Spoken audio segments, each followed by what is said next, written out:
Hi friends, ಎಲ್ರಿಗೂ ಹೊಸ ವಿಡಿಯೋಗೆ ಸ್ವಾಗತ. ನಿನ್ನೆ ನಡೆದ India versus New Zealand first T20 ಮ್ಯಾಚಲ್ಲಿ ನಮ್ಮ ಇಂಡಿಯಾ 48 ರನ್ಗಳ ಅಂತರದಿಂದ ಭರ್ಜರಿ ಗೆಲುವನ್ನು ಸಾಧಿಸಿತು.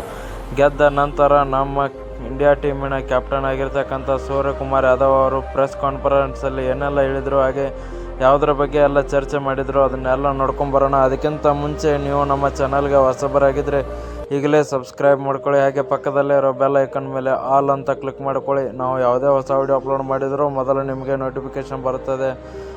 ಮೊದಲನೇದಾಗಿ ಹೇಳೋದಾದರೆ ಸೂರ್ಯಕುಮಾರ್ ಯಾದವ್ ಅವರು, ನಾವು ಬ್ಯಾಟಿಂಗಲ್ಲಿ ಡಮಾಲ್ ಡಿಮಿಲ್ ಆಡ್ಬೇಕಂತಲೇ ಬಂದಿದ್ವಿ. ಒಟ್ಟಿನಲ್ಲಿ 250 ತನಕ ಟಾರ್ಗೆಟ್ ಕೊಡಬೇಕಂತ ಪ್ಲ್ಯಾನ್ ಮಾಡ್ಕೊಂಡೇ ಬಂದಿದ್ವಿ. ಬಟ್ ಅದರಲ್ಲಿ ಅಭಿಷೇಕ್ ಶರ್ಮಾ ಅವರು ಯಶಸ್ವಿ ಆದರು.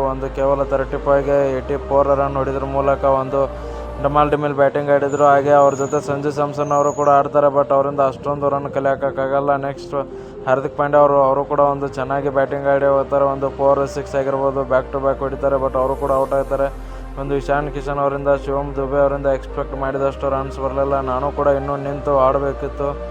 ಅದರಲ್ಲಿ ನೋಡೋದಾದರೆ ಇನ್ನು ನೆಕ್ಸ್ಟ್ ರಿಂಕು ಸಿಂಗ್ ಅವರು ಫಿನಿಶಿಂಗ್ ರೋಲನ್ನು ಚೆನ್ನಾಗಿಯೇ ನಿಭಾಯಿಸಿದ್ರು ಅಂತಲೇ ಹೇಳ್ಬೋದು. ಯಾಕಂದರೆ 19th ಓವರು ಹರ್ಷದೀಪ್ ಸಿಂಗ್ ಅವರು ಜಾಸ್ತಿ ಡಾಟ್ ಮಾಡ್ತಾರೆ. ಹೀಗಾಗಿ ಅವರೇ ಲಾಸ್ಟ್ ಓವರ್ ಸ್ಟ್ರೈಕ್ ತೊಗೊಂಡು ಲಾಸ್ಟ್ ಓವರಲ್ಲಿ 17 ರನ್ ಹೊಡೆದ್ರ ಮೂಲಕ ನಮ್ಮ ಟೀಮ್ ಇಂಡಿಯಾ ಮೊತ್ತಕ್ಕೆ ಹೆಲ್ಪ್ ಮಾಡಿದರು ಅಂತಲೇ ಹೇಳ್ಬೋದು.